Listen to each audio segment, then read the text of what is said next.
I never thought I'd be the guy writing something like this, but here I am. My name's Steve, and I've been with my wife Lisa for about 7 years. We're not perfect, but I thought we had a solid enough life. We got married young, had our ups and downs, but I always believed in her, believed in us. She's the kind of woman who's always been a little bitchy, quick with a sarcastic remark, and she always had a smart comeback for everything. Honestly, sometimes I found her attitude exhausting, but I thought it was just her personality. We had a pretty routine life: work, TV, dinner, maybe some sex now and then. Nothing crazy, but I was content enough. Or so I thought. Things started feeling weird about 2 months ago. She'd come home later than usual, sometimes smelling like perfume I didn't recognize, or she'd be unusually distant over the phone. I'd catch her lying about where she was or who she was talking to, but she'd brush it off, call me paranoid, say I was overthinking everything. She'd say, "You're just insecure, Steve," with this bitchy smirk like I was the problem. That's Lisa for you, always quick to turn things around on me, never really taking blame. But I let it go because I didn't have concrete proof until that night. It started with a gut feeling. Something about her behavior just didn't sit right. She was acting more defensive than usual, snapping at me over nothing. I decided to do a little digging. I was tired of the lies. I checked her purse one day when she was at work. I know trust, right? But I was desperate. I found a hotel key card tucked inside, hidden in a pocket I didn't recognize. My stomach dropped. I examined it closely and saw it was for some place downtown, an upscale hotel I'd never even heard of. My mind was racing. Who was she with? Was she cheating on me? I didn't confront her right away. I needed more proof. I started paying closer attention to her schedule. She'd suddenly been working late more often, claiming she was stuck in meetings. I'd see her texting, hiding her phone when I'd walk into the room.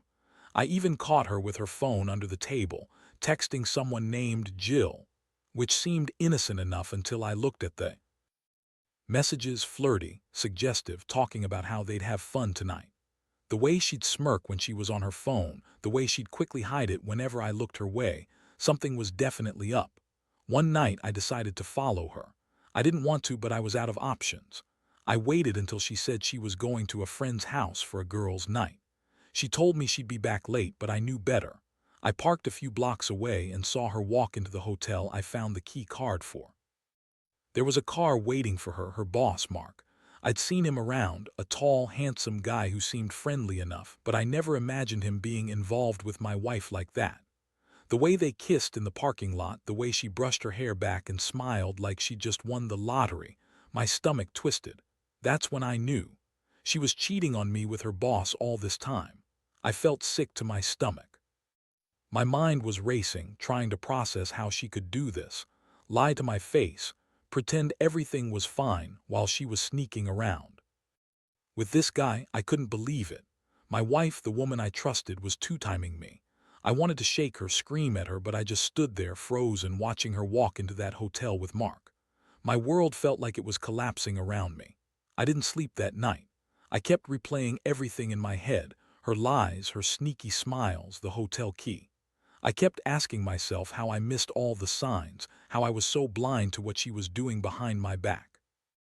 The next morning, I felt like I'd been hit by a truck. My head was pounding, and the image of her with Mark in that hotel kept replaying in my mind. I couldn't believe she'd been cheating on me all this time, behind my back, acting like everything was fine. I kept asking myself how I didn't see it sooner, how I was so blind to her lies. But I knew I couldn't keep pretending everything was okay anymore. I had to confront her, face her with what I knew. I waited until she was home that afternoon, trying to compose myself, but I was furious. When Lisa walked into the apartment, her usual bitchy smirk was there, like she already knew she was getting away with something. I could see the flicker of guilt beneath it, though, and that made me angrier. I told her I knew about the hotel, about Mark. Her reaction was instant. She rolled her eyes, scoffing like I was an idiot, and said, "Oh, that. You're crazy, Steve. You're overreacting. It's nothing. Just some business dinner, and I stayed over at Jill's because I didn't want to drive home drunk." She laughed a little, like it was some joke. I lost it. I told her I saw her kiss Mark, that I followed her, that I knew everything. Her face twisted, she looked annoyed like I was bothering her. Then she started lying so smoothly it almost sounded convincing. "You're making a big deal out of nothing," she snapped. "Mark's just a boss, Steve. We're just friends, okay? You're being paranoid. Honestly, you're so insecure, it's pathetic. You think I'd cheat on you, the guy I married? Please. You're just jealous because I look good and I have a decent job, unlike you, who's barely scraping by." That bitchy smirk again. That's her default. When she's lying through her teeth. I felt a mix of rage and sadness. How could she call me pathetic, after everything we shared? I told her I wasn't going to let her do this anymore, that I wanted the truth, all of it. She just scoffed again, rolled her eyes, and said, "Whatever, Steve. You're just losing it. I don't have to explain myself to you." She stormed into the bedroom, slamming the door behind her, and I stood there, fists clenched, trying to breathe. I wasn't sure if I was more pissed or heartbroken. That evening, I couldn't sleep.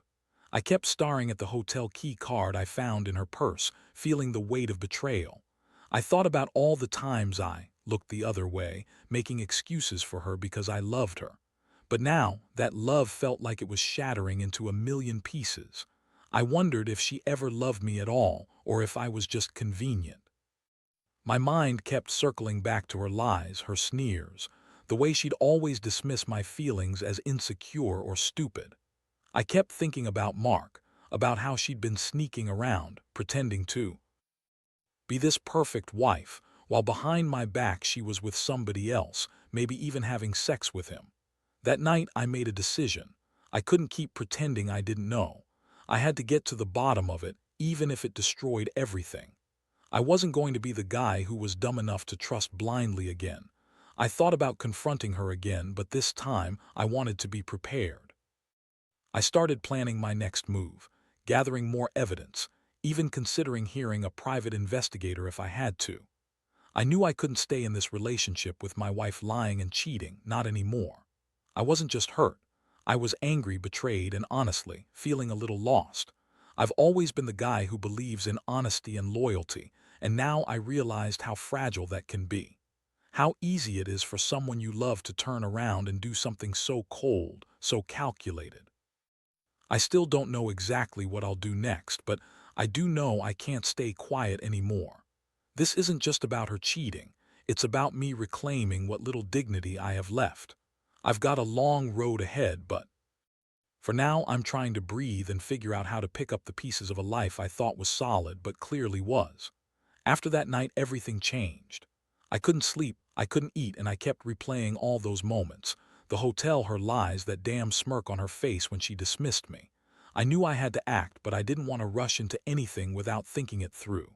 Still, I couldn't ignore what I'd seen, what I knew. I was furious, hurt, and completely disillusioned. I started questioning everything about our life together. Was it ever real? Or was I just fooling myself this entire time? The next few days were a blur. I kept my distance, tried to act normal, but inside I was boiling. I watched her, waiting for her to slip up again. She kept up her usual bitchy attitude, throwing sarcastic comments my way, acting like I was the crazy one. She was so good at lying, I wondered how I hadn't seen it sooner. But I wasn't about to let her brush this off. I needed proof, something concrete that I could confront her with, something that would make her finally admit what she was doing. One afternoon, I decided I'd had enough of her bullshit. I followed her again.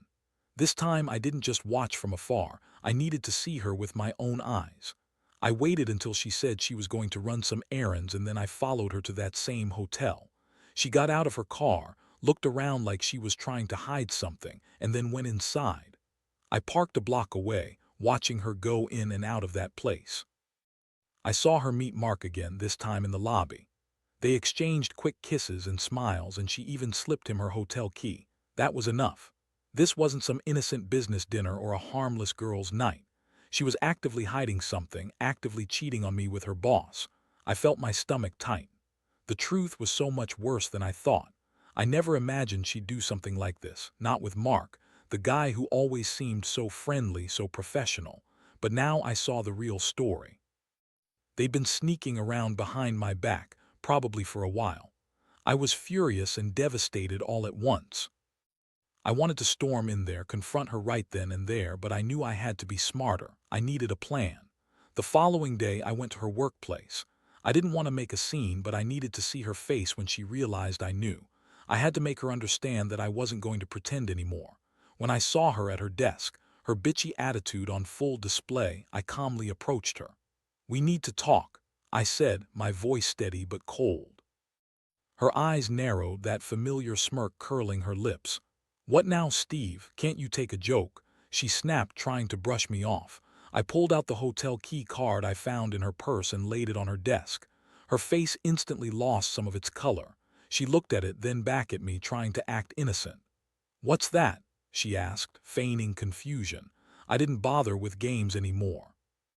I told her I knew everything, that I followed her to the hotel, saw her with Mark, and that I had enough evidence to prove she'd been lying to my face for months.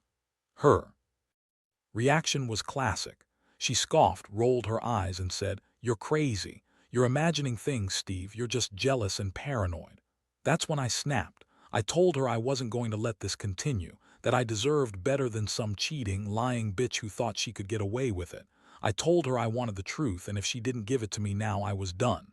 Her face twisted into a sneer, then she looked at me with pure contempt. "Fine. Whatever. If you want to ruin everything, go ahead, but you're just overreacting. I don't owe you an explanation." I left her there, feeling a mixture of anger, heartbreak, and disgust. I knew I couldn't keep pretending I didn't know. The woman I married was gone. Now I was left with the mess she created, wondering how I got to this point. The trust was shattered, and I realized I'd been living in a lie for years. I thought I knew her, thought I knew us, but really I was just blind. The thing is, no matter how betrayed I felt, I also felt a strange sense of clarity. I saw her for what she was: selfish, manipulative, and willing to do anything to keep her secrets. And I knew I had to decide what to do next. Over the next few days, I felt like I was walking through a fog. Every time I saw her, her bitchy smirk, that dismissive attitude, it made me want to scream. But I kept my composure. I knew I needed to think clearly to make a plan. I couldn't just blow up and do something reckless. Honestly, part of me wanted to destroy everything she cared about, to make her feel as betrayed as I did. But I also knew that revenge had to be strategic, not impulsive. Still, the anger simmered beneath the surface, making it hard to focus. She, of course, kept up her act. That bitchy, dismissive attitude, the way she acted like I was the crazy one. She would throw sarcastic comments my way or pretend like nothing was wrong. It was almost like she was trying to bait me into reacting. I could see it in her eyes, though. She knew she'd been caught. She knew I knew. And she was trying to play the victim as usual. But I wasn't falling for anymore. One night I decided I'd had enough. I sat her down and told her I was done pretending. I told her I knew about her affair, about Mark, and that I wanted her to leave. Her eyes widened for a moment, then a nasty smirk crept across her face. "You really think you can just kick me out, Steve? You're not even close to understanding what's really going on here," she sneered. "You're just a jealous, insecure joke. I don't need to explain myself to you. I'm done with this conversation." She tried to walk past me, acting like I was nothing. That was it. I snapped. I blocked her path and looked her straight in the eyes. I told her that I knew everything about the hotel, her lies, her sneaking around. I told her I had enough, that I was going to do something about it. She looked furious, like I'd just insulted her, and spat out, "You're a fool, Steve. You'll regret this. You're too stupid to see what's really happening." Her words hit me hard. That smug, bitchy attitude she always had, like she was better than everyone else, was finally cracking. I could see her losing control, and I felt a strange mixture of relief and disgust. The next day, I started gathering evidence I could use, just in case I decided to go through with anything more dramatic. I wanted everything documented: screenshots of her texts, recordings of her calls, even more photos of her sneaking into that hotel. I knew I couldn't stay in this relationship, not after everything I'd uncovered. But I also wasn't just going to walk away without making sure she knew I knew exactly what she'd been doing. I wanted her to feel what it was like to be caught, to be exposed. Honestly, I still felt numb most of the time. I kept asking myself how I missed all the signs, how I could have been so blind to her lies. I thought about all the times she'd belittled me, called me insecure, acting like I was the problem.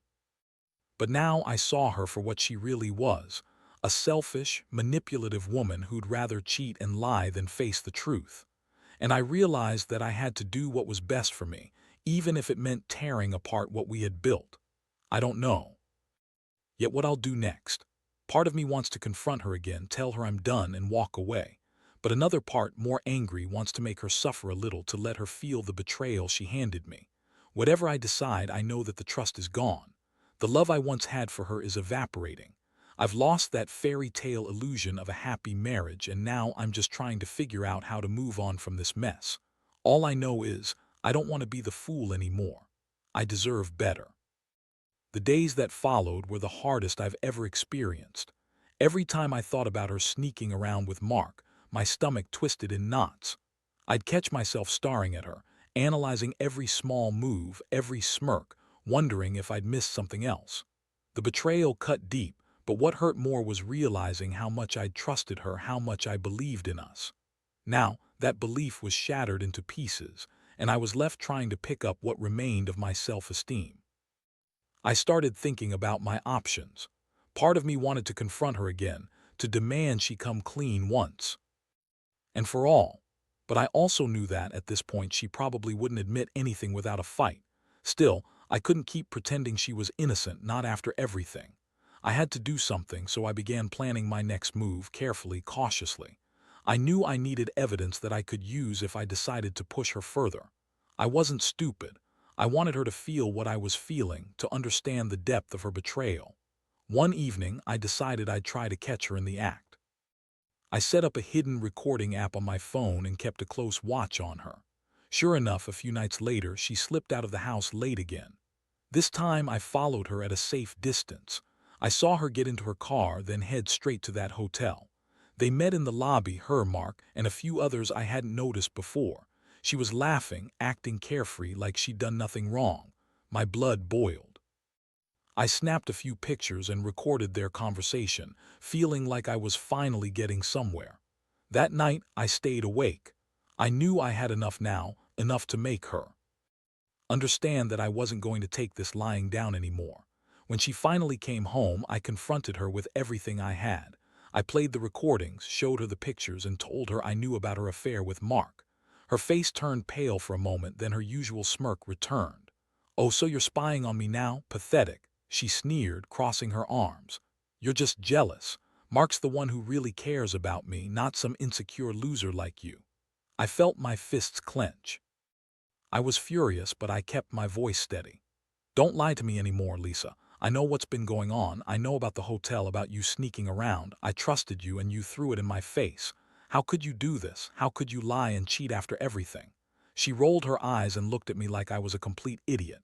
"You're overreacting, Steve. You always do. You're just insecure because I'm better than you. Mark's the one who actually cares. You're just too stupid to see it." That was the moment I realized I couldn't keep pretending she was innocent anymore. I told her I was done with her lies, with her manipulations, with her bullshit. I told her I was leaving, that I didn't want her anymore. She looked at me with pure contempt, that bitchy smirk still on her face. "Go ahead," she sneered. "See if I care. You're nothing. Just a weak, insecure guy who can't handle a real woman." I walked out that night with a heavy heart, knowing I was finally freeing myself from her web of lies. I knew I deserved better, that I'd eventually heal from this. But right now, it hurt too much to even breathe. I felt like I'd lost a part of myself, the part that believed in love, in honesty, in loyalty. And yet I also knew that this was the wake-up call I needed. I couldn't stay in a relationship that was built on lies and betrayal. I had to start over. Now, I'm trying to figure out how to move on, how to rebuild what's left of myself. The betrayal has left scars, but I'm determined not to let it define me. I've learned a lot through all this, about trust, about the importance of boundaries, and most of all, about not ignoring the warning signs. I hope this serves as a warning for others out there. Don't ignore the red flags, and don't stay in a relationship where honesty isn't a priority. Sometimes, the only way to reclaim your dignity is to walk away from the lies and start fresh. Since walking out that night, I've felt a strange mix of relief and emptiness. The anger that fueled me during the confrontation has started to fade, replaced by a quiet sadness. It's strange, I thought I'd feel victorious, like I finally caught her and could move on, but instead I just feel exhausted. Betrayal is a hell of a thing. It's not just the act of cheating, it's the way it makes you question everything about yourself, about your judgment, about love. In the days that followed, I shifted my focus to healing. I started seeing a therapist, not because I want to forget what happened, but because I need to understand it. I need to process all these raw feelings, the anger, the hurt, the betrayal. I realized I'd been giving her too much power for too long, ignoring the warning signs because I wanted things to work because I loved her. But love isn't just about ignoring red flags. It's about respect, honesty, and trust, things she clearly didn't value anymore. I also cut off contact with her completely. No texts, no calls. I changed my number, cleaned out the apartment, and started building a new life. It's not easy. Some nights I still lie awake wondering how it all went so wrong, how I was so blind. But I remind myself that I did the right thing. I deserve someone who truly cares, who doesn't cheat, who doesn't lie. Looking back, I realize how much I learned about myself through all this. I learned I am stronger than I thought. I learned that sometimes love isn't enough to fix a broken relationship. Sometimes you have to let go. And I learned that no matter how deep the pain, it does get better with time. I also learned not to ignore the signs, not to dismiss my instincts just to keep the peace. Because in the end, the peace you think you're protecting might just be a lie you tell yourself to avoid facing the truth. To anyone out there going through something similar, trust me, you're not alone.